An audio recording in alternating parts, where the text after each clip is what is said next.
green olive tree all your life. परमेश्वर आपको आपके जीवन पर्यंत हरे भरे जलपाई के वृक्ष के समान रखेगा। You read in Psalm 52 and verse 8. आप भजन संहिता 52:8 में पढ़ते हैं, I am like a green olive tree in the house of God. मैं तो परमेश्वर के भवन में हरे जलपाई के वृक्ष के समान हूँ। Your heart is the house of God. आपका हृदय परमेश्वर का भवन है। Jesus is living in your heart. यीशु आपके हृदय में रहते हैं। Olive trees last for 2000 plus years. जलपाई के वृक्ष 2000 से भी ज्यादा वर्ष तक जीवित रहते हैं। When something dries up in a part of an olive tree, there's another shoot which comes alive. जलपाई के वृक्ष का कोई हिस्सा सूख जाता है तो उसके दूसरे जीवित भाग से एक नई शाखा जो है निकल जाती है। So there is always life in an olive tree. इसलिए जलपाई के वृक्ष में हमेशा ही जीवन होता है। Whatever may come to you against you in this world, yet God will make a new shoot, new life come in your life, which is the house of God. चाहे आपके जीवन में संसार में कुछ भी बातें आपके विरोध में आए, लेकिन परमेश्वर आपके जीवन में जो परमेश्वर का भवन है एक नई शाखा उत्पन्न करेगा। Do not be afraid. इसलिए न डरें। Because Jesus the life giver is in you, you'll be alive as a green olive tree. क्योंकि यीशु जो है जीवित है, इसलिए आप भी एक जलपाई के वृक्ष के समान हमेशा ही हरे भरे रहेंगे। You'll be like a tree planted by the water that sends its roots by the stream. आप एक ऐसे वृक्ष के समान होंगे जो बहती नाली के किनारे लगाया गया है और वो गहरे जल में अपनी जड़ें फेंकता है। Its leaves are always green. और उसके पत्ते जो हैं सदा हरे रहते हैं। It has no worries in a year of drought and never fails to bear fruit. सूखे वर्ष में भी उसको कोई चिंता नहीं होती और वो कभी भी फल देना नहीं छोड़ता। It never fears when the heat comes. जब गर्मी आए तो ये डरता नहीं है। That's you. ये है आप। You will always bear fruit. आप हमेशा फलवंत होंगे।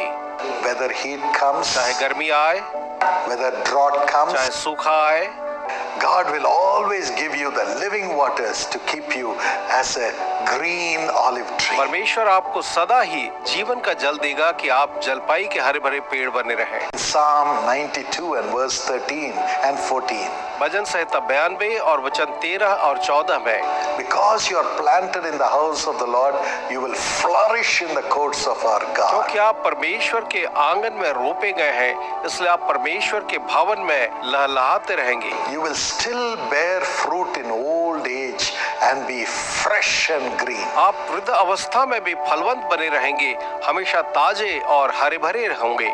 God will sustain you until your old age आपको परमेश्वर बुढ़ापे तक संभाले रहेगा and keep you green and fresh. और आपको हरा भरा और तरोताजा रखेगा। Because you are planted in the house of क्योंकि God. आप परमेश्वर के भवन में रोपे गए हैं। Your heart is the house of God. आपका हृदय परमेश्वर का भवन है। He will keep you as a green olive tree because your roots are in the living waters. Jesus. क्योंकि आपकी जड़ें जीवते जल यीशु में है, वो आपको हरा भरा बनाए रखेगा। Father, पिताजी, I pray for your children. मैं आपके संतानों के लिए प्रार्थना करता हूँ। Keep them fresh and green. आप इन्हें तरोताजा और हरा भरा रखें। Let them never dry up. वे कभी भी न सूखने पाएं। In the midst of the heat and the her drought, प्रकार की गर्मी और सूखे के बीच भी Lord, let your living waters flow into them through the Holy Spirit. आपका जीवन का जल होने दें कि उनकी आत्माओं के अंदर में बहता रहे। Keep them alive. आप उन्हें जीवंत रखें। Bless their family. उनके परिवारों को आशीष दें। Let all of them follow उनमें से Jesus. हर एक यीशु के पीछे हो ले And let them be full of Jesus. और वो यीशु से परिपूर्ण हो, The life giver. जो जीवन का देने वाला है। Take away every pain in the body. उनके शरीरों के हर एक दर्द को दूर करें। Especially those who are of old age. Touch them and heal them by your power, Lord Jesus. विशेष करके वृद्धों को प्रभु आप स्पर्श करें, अपने सामर्थ्य से उन्हें आप चंगा करें। Remove every weakness. हर एक कमजोरी को दूर करें। Let them become strong in Jesus' name. यीशु के नाम में मजबूत हो जाएं And fulfill everything concerning their daily lives. और उनके दैनिक जीवन के लिए हर एक बातों को पूरा करने पाएं। Let their children bring comfort and joy. उनके बच्चे उनके लिए आनंद और शांति लाएं। In Jesus' name. यीशु के नाम में Amen. आमीन। God bless you.